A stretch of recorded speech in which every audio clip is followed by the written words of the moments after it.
It strikes me that these days, if anything bad happens in the UK, it's nothing to do with Brexit, and if anything good happens, it's seized upon as a so-called Brexit benefit.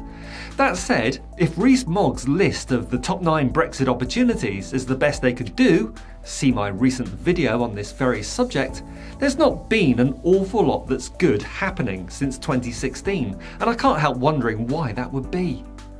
Brexit was, on any economic, political or social grounds, a mistake.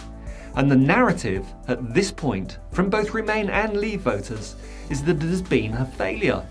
Judging by opinion polls, most Leave voters say that Brexit has not so far delivered on its promises. Maybe not quite the same thing as saying it's been a failure, but a very long way from painting it as any sort of success. Of course, their excuses are manifold.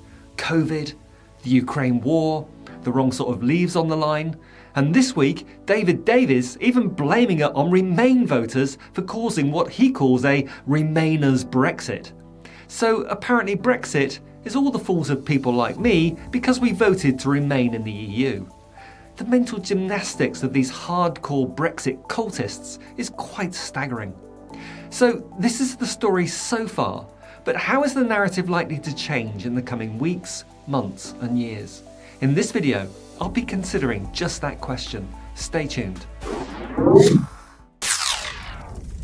If you enjoy this video, please like and share using the buttons below. If you haven't subscribed yet, please do, and you can then click the bell to be alerted to my new videos and have the option of hitting the thanks icon to make a small contribution towards my research and production costs, but only if you can afford it and only if you really want to. Just this week, we've had the Rwandan flight to nowhere, the resignation of a second ethics advisor to Boris Johnson using words like impossible, odious, inconsistencies, deliberate and purposeful breach, mockery, an affront, and I can have no part in this. Then there was the legislation introduced by Liz Truss to break international law by unilaterally rewriting the Northern Ireland Protocol. And on top of that, we've had the threats from Johnson and his apostles to destroy Sir Winston Churchill's most precious legacy, the European Convention on Human Rights. So much for their so-called British values. With the COVID pandemic in retreat, at least for now, the convict in number 10 has been trying to use the Ukraine war as cover for many of the disastrous consequences of Brexit. My own MP, Anne-Marie Morris, replied to a recent letter I sent her, saying she was supporting Johnson as leader because, apparently, we are at war, which was the first I'd heard of it. She then saw cess subsequently and voted against Johnson in the no confidence motion recently. I can't help but think it must have been my eloquently phrased letter that swayed her. But seriously, former supporters on the Tory benches coming out against Johnson is in itself an indicator that neither COVID nor the Ukraine crisis is any longer protecting Johnson and his failed Brexit. Which is why the man that some are now calling Tubby Hitler and his cultist cabinet of the mediocre are seeking to reignite the row with the EU over the Northern Ireland Protocol, hoping to stoke up the dying embers of anti-European sentiment amongst the Brexit-fatigued support base, and why this same far right-wing cabal are engaging in the performative cruelty of dragging refugees literally kicking and screaming, chained and manhandled onto a flight to Rwanda that didn't take off. Which Priti Patel knew was a predictable outcome even before she spaffed £120 million in bribes to Rwanda to sign up to a refugee exchange programme, because that's what it is, and a further £500,000 to charter the plane to nowhere. But of course, this outcome is blamed on lefty lawyers, by which they mean lawyers doing their job by applying the law of the land, and even more so on the European Convention on Human Rights. And of course it's suited this government to conflate the EU and the European Court of Human Rights in the minds of their support base by stoking hatred to shore up support for this government and their thin and divisive EU withdrawal agreement. Am I right? Is Rwanda, the resignation of Lord Geit, threats to leave the ECHR, and legislation to undo the Northern Ireland Protocol, is all this just a distraction from the unfolding global, but worse in Britain, cost of living crisis and the other economic horrors of Brexit? Maybe that's going too far. But I strongly believe that each and every one of these issues is Brexit related in some way and actually takes us further down the narrative path of Brexit as a failure. I think the anti-EU camp now have their work cut out to dislodge this narrative, and I think that a lot of them are beginning to realise this. That belief is what made me decide to carry on making these videos, because the more we can highlight the consequences of Brexiting, the more convoluted and indefensible the Vote Leave supporters' responses become. It's vital that they are constantly reminded of what they did and what it has led to, because it's already having an effect, as Brexiteers are clearly in retreat. A few weeks back, Rishi Sunak said in passing that the damage done by Brexit to trade with the EU was inevitable. Just a throwaway comment, as though it was of no importance. Jacob Rees-Mogg, the haunted pencil, famously admitted that it would be 50 years before we saw any economic benefits from Brexit. David Frost, the unelected bureaucrat chiefly responsible for negotiating the fatally flawed Brexit deal, also said that UK trade would necessarily suffer. But something sovereignty, something evil EU, something. I get this in comments here on YouTube and on Twitter. Leave voters who tell me it was never about economics, never about trade. Apparently that's not important when you're talking about something tyranny of the EU, something immigration, something sovereignty, something more powerful vacuum cleaners, something. This kind of talk signifies an important stage in the Brexit narrative, and it's one of failure. I mean, despite all this talk of he got Brexit done, remember that Brexit, 6 years after the referendum, is still not done. Not just the threatened unpicking of the Northern Ireland Protocol, but also the introduction of import controls, which has yet again been delayed, maybe forever, by everyone's favourite Victorian private school prefect, Rees-Mogg. So much for taking back control of our borders.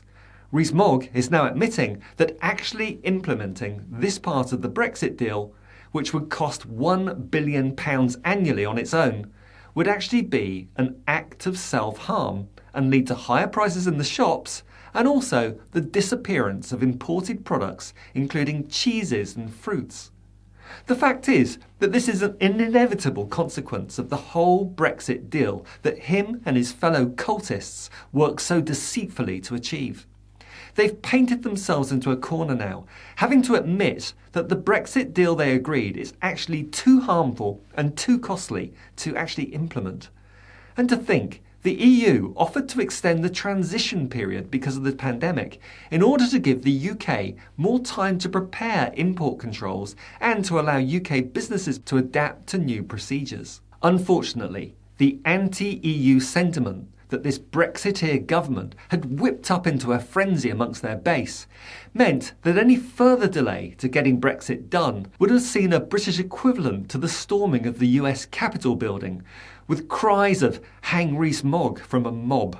But that failure to extend the transition period has made Brexit even more chaotic than it needed to be, and has led to the situation we're now in, where Rees-Mogg has decided that taking back control of our borders, to use the language of Brexit, is too expensive and would be an act of self-harm. You'd think that this alone would be enough to convince any rational thinker of the failure of Brexit, especially when added to the OECD statistics showing the UK's post-Brexit export performance lags 16% below where it would have been if we remained in the EU. But the overwhelming statistical evidence of Brexit failure has forced its defenders into a new strategy, where they say, it's not as bad as Remainers were predicting. They said it would be a disaster, that we'd all starve to death. This is what's known as the straw man approach. Exaggerate your opponent's arguments so that you can knock them down. Now, I'm not saying that no one ever predicted complete disaster and devastation. Trawl through social media, and I'm sure you'd find someone who predicted riots, fires and famine. But I don't know any Remain voters who said that. Mostly we argued that it took away certain rights, like freedom of movement, that it hit our livelihood. My own company was badly hit financially by Brexit. That it could lead to a lowering of environmental and health and safety standards, which is indeed also already happening, and that it would reduce British influence on the global stage. And it's interesting to see just how Biden, president of our supposedly closest ally, is siding with Ireland and the EU on the subject of the Northern Ireland Protocol. What about Ukraine, they say? But leaving the EU has made no difference to UK policy on Ukraine, and we've done nothing we wouldn't have done from within the EU.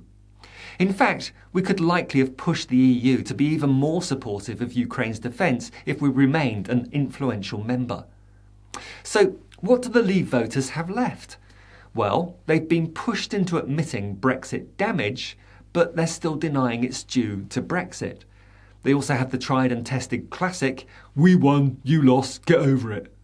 They can also claim that it hasn't been as disastrous as some fabled ultra-Remainer on social media once predicted.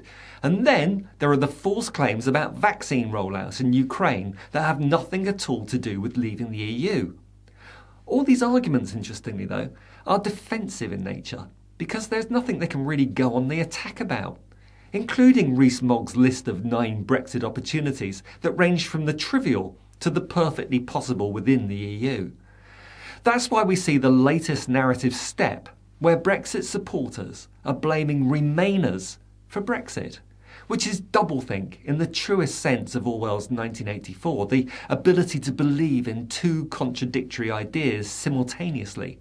Schrodinger's Brexit, as I like to call it. Former Brexit chief negotiator, the unelected bureaucrat David Frost, had a test for success for Brexit from the very beginning. He stated that by 2031, nobody is questioning Brexit. It was self-evidently the right thing to do. Right now, 6 years into his 15-year timescale, I would suggest the majority of the population would agree that it was self-evidently the wrong thing to do, with even 15% of Leave voters saying they would have voted Remain if they knew then what they knew now. Plus, there's been a demographic shift to a younger population, with a lot of the elderly Leave voters having died and a lot of the predominantly Remain-minded youth now having reached voting age. I also discussed in a recent video how 57% of Leave voters and 78% of Remain voters do believe that Brexit has made the cost of living higher. And with the cost of living being at the top of the list of voters' concerns right now, the narrative of Brexit being self-evidently the right thing to do seems a million miles further away from the truth now than it did after the referendum in 2016.